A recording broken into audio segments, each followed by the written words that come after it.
Bienvenidos a otro capítulo del canal educativo del Centro de Simulación. Hoy revisaremos síndrome coronario agudo. Nos vamos a enfocar en síndrome coronario agudo con elevación del ST.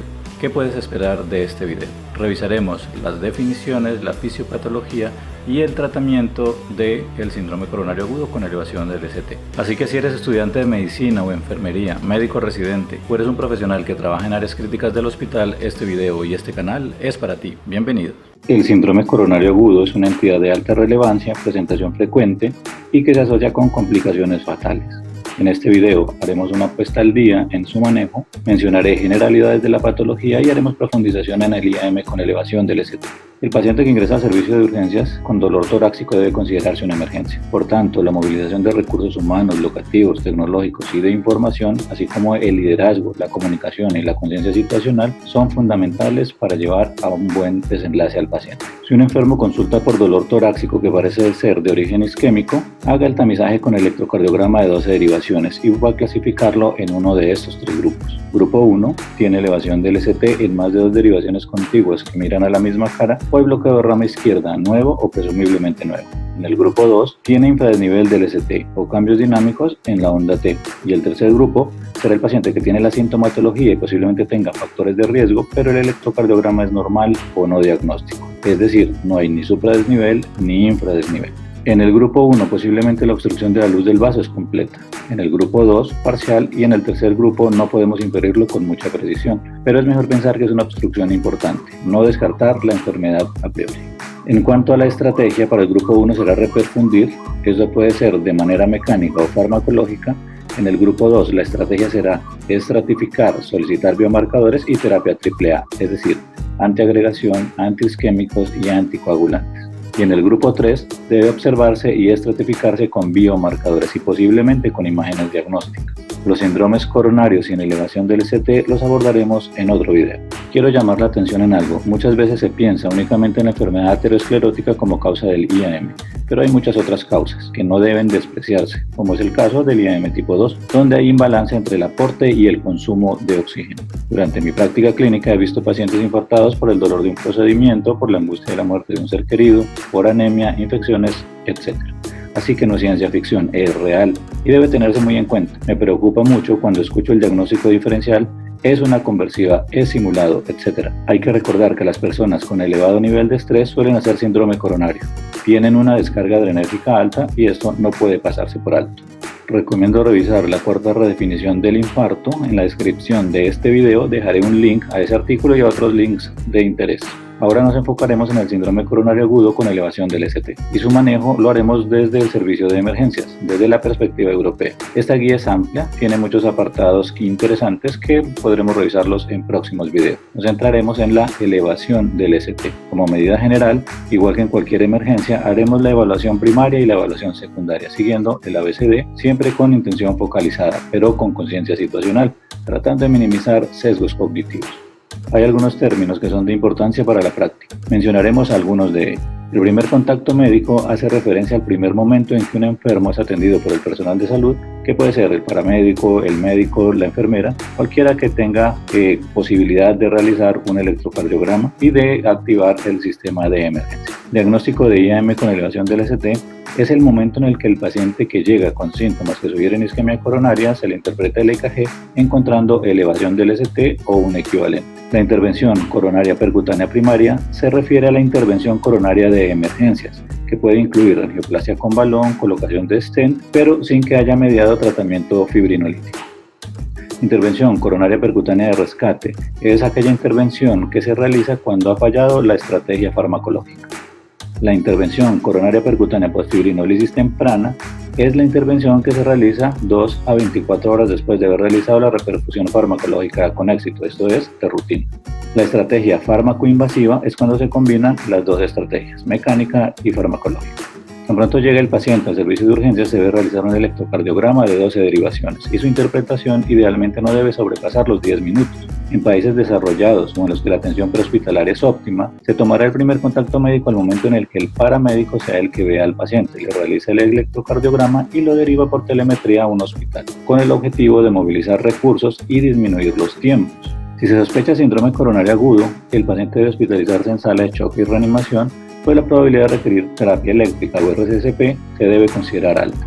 Si hay infradesnivel del ST en el septum, se deben tomar derivaciones posteriores, es decir, B7 y B9, pues hay probabilidad de IAM posterior por compromiso de la circunfleja. En caso de supradesnivel del ST en D2, D3 y ABF, se debe realizar derivaciones derechas, básicamente B3R y B4R. Aquí el riesgo es la extensión al ventrículo derecho, caso en el cual se debe tener precaución con la administración de medicamentos que disminuyan la precardia. Aquí quiero hacer hincapié, pues es uno de los errores más frecuentes que veo en urgencias. Llega el paciente con dolor torácico y elevación del ST y se demora la reperfusión porque se espera el resultado de biomarcadores. Hay que aclarar que los biomarcadores pueden ser importantes para determinar la reperfusión viendo el ascenso y el descenso, pero no son necesarios para tomar la decisión de fibrinolisis. Para eso es el electrocardiograma. Como mencioné en la introducción, tiempo perdido es miocardio perdido. Por tanto, debemos, como concepto de calidad de la atención, observar algunos tiempos. Desde el primer contacto médico a la interpretación del electro no debe pasar más de 10 minutos. La intervención ideal es la percutánea, por tanto, el paso de la guía en el vaso no debe superar los 120 minutos. Aquí es importante entender que no significa que llegue el hemodinamista ni que el paciente esté en la sala a los 120 minutos, sino que el vaso culpable está intervenido. En un hospital que tenga posibilidad de realizar angioplastia primaria, el tiempo ideal es menor de 60 minutos, desde el primer contacto médico al paso de la guía. En los pacientes que sean transferidos, ese tiempo puede ir hasta 90 minutos. Ahora bien, si no hay disponibilidad de hemodinamia o el tiempo desde el primer contacto médico a la intervención es mayor, se debe pasar a la opción farmacológica. En este caso, no se deben pasar más de 10 minutos desde el diagnóstico, es decir, 10 minutos para interpretar el electro y otros 10 para la fibrinólisis realizada. Por tanto, los líticos específicos de fibrina con dosis bolo sería la opción deseable. La determinación de éxito máximo podría hacerse en los 90 minutos, pero en general entre los 15 y los 30 uno ya puede establecer si hay éxito o no. En caso de que sea exitosa la fibrinólisis, se debe realizar angiografía coronaria de rutina entre 2 y 24 horas. En el paciente que presenta síntomas de isquemia cardíaca, tenga menos de 12 horas de inicio y tenga elevación del ST, se debe pensar en reperfusión. Esta puede ser farmacológica o mecánica. La estrategia de reperfusión de primera elección siempre será la intervención percutánea. Obviamente, debe revisarse los tiempos que ya mencionamos. En los pacientes que tengan sintomatología, pero el electro no es fácil de interpretar, como es el caso de presencia de bloqueo de rama o marcapasos, se debe llevar a intervención percutánea. En caso de que no sea posible la realización del cateterismo izquierdo, se realizará reperfusión farmacológica. Obviamente, debe haber sintomatología y no deben haber contraindicaciones. Por tanto, debe realizarse una lista de chequeo de indicaciones y contraindicaciones. En caso de que el paciente no tenga elevación del ST, pero presente arritmias, fluctuación hemodinámica, shock cardiogénico o se reanime de una parada cardíaca, también debe ser llevado a intervención coronaria de emergencia. Ahora bien, el paciente asintomático que lleve más de 48 horas de inicio de los síntomas, se realizará una intervención del vaso culpable de manera programada, no es una emergencia. La decisión de qué tipo de intervención, qué tipo de stent usar, etc., es del hemodinamista y eso se escapa de la intención de este video. La antiagregación y la anticoagulación son fundamentales en el manejo del síndrome coronario agudo. En todos los pacientes utilizaremos ácido acetil salicílico, que se puede utilizar de manera oral o endovenosa si se dispone de ella. En caso de intervención percutánea se prefiere carga de ticagrelor 180 mg y luego 90 mg cada 12 horas, o prasugrel carga de 60 y se continúa con 10 mg cada día. Estos dos medicamentos se prefieren por su rapidez de acción y potencia de antiagregación si se comparan con el clopidogrel. El prasugrel estará contraindicado en pacientes con antecedentes de ACV isquémico en mayores de 75 años y pacientes con bajo peso es mejor no utilizarlo. Y en cuanto al ticagrelor, hay que recordar que puede generar disnea al inicio de la terapia, pero en general esa disnea no es suficiente para suspender el tratamiento. Dada la potencia de esos dos medicamentos, no deben utilizarse en pacientes con antecedentes de ACV hemorrágico o con disfunción hepática severa. Sin embargo, si están contraindicados o no se dispone de ellos, se debe administrar clopidogrel con una dosis de carga de 600 mg,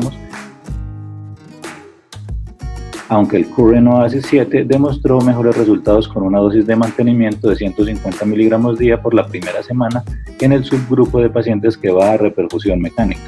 En cuanto a los inhibidores de glicoproteína 2B3A, solo se considerarán dentro de hemodinamia en casos de no reflujo o complicaciones trombóticas, aunque en realidad la evidencia para ese tipo de medicamentos no es muy buena. En cuanto a la anticoagulación, en el paciente que va a intervención percutánea se recomienda administrar heparina no fraccionada en todos los pacientes, excepto en los pacientes que presentan HIP, es decir, trombocitopenia inducida por heparinas. En este caso se recomendará bivalirudina. Otra opción que puede utilizarse es enoxaparina. El fondaparinux estará contraindicado en casos de intervención percutánea. Sin ninguna duda, la fibrinolisis es una intervención que salva vidas. Su éxito está asociado a la administración temprana, idealmente antes de los 120 minutos. Incluso si pudiese hacerse fibrinolisis extrahospitalaria, esto sería ideal, pues disminuye mortalidad en 17% si la comparamos con fibrinolisis intrahospitalaria. Dada la probabilidad de éxito a 90 minutos, se prefieren los líticos específicos de fibrina, y de estos quizás la mejor elección por su efectividad y facilidad de uso es la tenecteplasa. En esta tabla se relaciona la dosis de streptokinasa, 1.5 millones de unidades para infusión de 30 minutos a 1 hora. La alteplasa será de 15 miligramos en bolo y de ahí se continúa con una infusión de 0.75 miligramos por kilo sin sobrepasar los 50 para 30 minutos. Y se continúa con una dosis de 0.5 miligramos por kilo sin sobrepasar los 35 para 1 hora. Es decir, no se debe administrar en total más de 100 miligramos. La tenecteplasa se administra en bolo, en general la mitad del peso, con un máximo de 50 miligramos en mayores de 90 kilos. En pacientes mayores de 75 años, la dosis se disminuye al 50%. La fibrinolisis no está exenta de riesgos que deben contemporizarse, haciendo evaluación juiciosa de las indicaciones y contraindicaciones absolutas y relativas. Por tanto, recomiendo que cada institución tenga una ayuda cognitiva que incluya la lista de chequeo y se aseguren de que se diligencia en cada fibrinolisis. La antiagregación y la anticoagulación se usarán de rutina, a menos que haya contraindicación para ello en el paciente a quien se realice intervención farmacológica.